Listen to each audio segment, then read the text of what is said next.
Are you planning to launch a website but confused between shared hosting and VPS hosting? Choosing the wrong hosting can affect your website speed, security, and even your business. Hi everyone.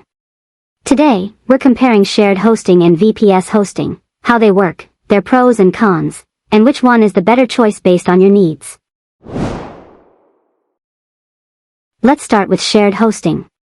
Think of it like living in an apartment building. You share resources like CPU, RAM, and storage with many other websites on the same server. The biggest advantage? It's affordable and beginner-friendly. Most hosting providers also handle maintenance, making it perfect for personal blogs, portfolios, and small business websites. However, there's a downside. If another website on the same server experiences heavy traffic, your site's performance can slow down too. Now let's talk about VPS, or Virtual Private Server. Imagine owning your own apartment instead of sharing one. You still live in the same building, but you have dedicated resources that aren't affected by your neighbors.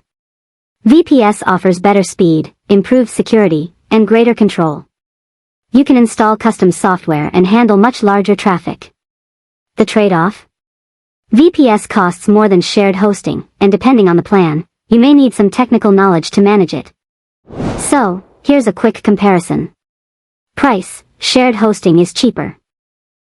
Performance: VPS is faster and more reliable. Security: VPS provides better isolation. Scalability: VPS makes it easier to grow as your website expands.